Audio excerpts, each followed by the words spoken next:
पाठ 17 एक कहानी कुछ अनजानी। इस पाठ में कुतुब मीनार की आत्मकथा प्रस्तुत है। आत्मकथा अर्थात वह कथा जो स्वयं के द्वारा स्वयं की कथा सुनाई जाती है। कुतुब मीनार विद्यार्थियों को उस काल में ले जाती है जब भारत धन धान्य से पूर्ण था, अर्थात जब हमारे देश में धन की कोई कमी नहीं थी। धन धान्य से परिपूर्ण था हमारा देश, इसे सोने की चिड़िया भी कहा जाता था। और विदेशी शासकों ने धन की प्राप्ति, धर्म का प्रचार और साम्राज्य का विस्तार करने के लिए भारत की ओर आंखें गड़ाना शुरू कर दिया था। और उस समय में अंग्रेज हमारे देश में आए। उन शासकों ने धन की प्राप्ति की, हमारे देश से धर्म का प्रचार किया, साम्राज्य का विस्तार किया और हमारे देश पर आंखें गड़ाना शुरू कर दी थी। यानी अपना शासन के लिए उन्होंने हमारे देश के लिए एक नीति बनानी शुरू कर दी थी। कुतुबुद्दीन ऐबक ने सबसे पहले दिल्ली को राजधानी घोषित किया था। कुतुबुल इस्लाम मस्जिद बनवाई और अपनी शक्ति प्रदर्शन करने के लिए कुतुब मीनार को किसने बनाया था? कुतुबुद्दीन ऐबक ने। कुतुब मीनार अपना इतिहास वर्तमान बताते हुए यह समझाती है कि उसे शक्ति व प्रभुत्व की निशानी अथवा विजय का कीर्ति स्तंभ न मानकर मानवता का प्रतीक माना जाना चाहिए। यानी ये कुतुब मीनार अपनी व्यथा व्यक्त करते हुए क्या बताती है? कहती है कि इसे अपना इतिहास वर्तमान बताते हुए, यानी कि अपना वर्तमान बताते हुए समझाती है कि उसे शक्ति व प्रभुत्व की निशानी अथवा विजय का कीर्ति स्तंभ ना माना जाए, बल्कि मानवता का प्रतीक माना जाए।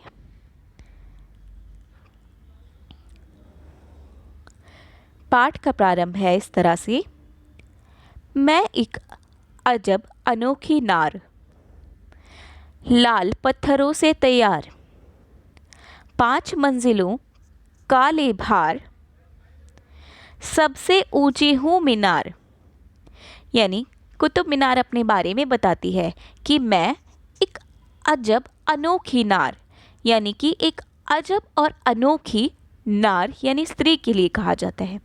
तो यहाँ पर ये क्योंकि इसने अपने आप को मानवता का प्रतीक बताया है, तो ये मानवीकरण हो रहा है। यहाँ पर कहती है कि मैं एक अजब अनोखी नार, यानी मैं एक अलग यूनिक हूँ, सबसे अलग हूँ, यूनिक हूँ।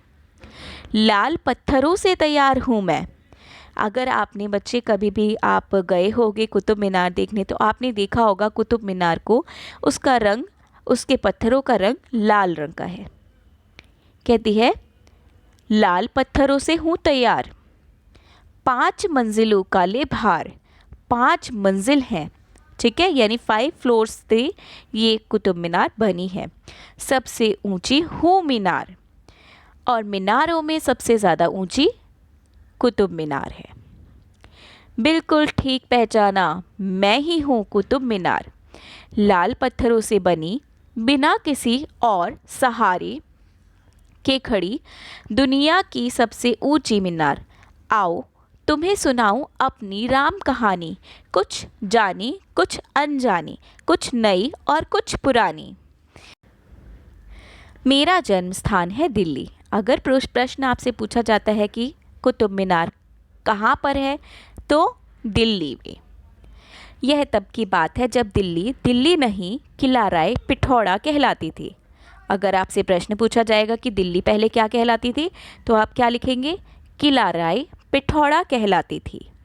मेरा जन्म 800 साल से भी अधिक समय पहले सन 1193 में किला राय पिथौरा में हुआ था।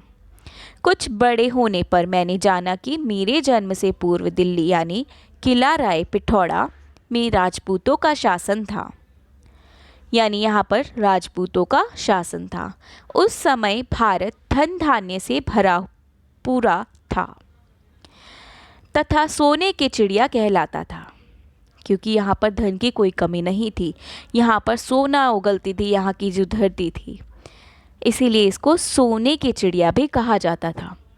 इसीलिए अनेक विदेशी शासकों की आंखें भारत पर गड़ी रहती थी। भारत पर गड़ी रहती थी, इसका अर्थ यहाँ पर ये है कि यहाँ पर जो क्योंकि ये बहुत ही सोने से धन धान्य से परिपूर्ण था देश, इसीलिए यहाँ पर विदेशियों ने आकर के उन्होंने यहाँ पर अपनी नज़र गड़ाई। उन्होंने कहा कि यहाँ पर हम शासन करेंगे और ये सारा धन धान्य हम सब ले जाएंगे और यहाँ के लोगों को बंदी बना करके उनसे अपने भी काम करवाएंगे। ठीक है, तो इसीलिए उनकी आंखें भारत पर गड़ी रहती थी। तुर्क सम्राट महमूद गजनी के बाद से विदेशी शासकों का भारत आने का सिलसिला शुरू हुआ। तो तुर्क सम्राट महमूद गजनी का नाम याद रखना है आपको, क्योंकि इनके बाद में विदेशी शासकों का भारत में आने का सिलसिला शुरू हुआ था, जो धन की प्राप्ति, साम्राज्य का विस्तार और धर्म का प्रचार करने के उद्देश्य से चलता रहा। अर्थात यहाँ पर अपना शासन चलाने के लिए उन्होंने पहले धर्मों का प्रचार किया और यहाँ पर साम्राज्य का भी विस्तार किया, यानी अपने शासन के लिए साम्राज्य उन्होंने बनाया सब लोगों को इकट्ठा करके।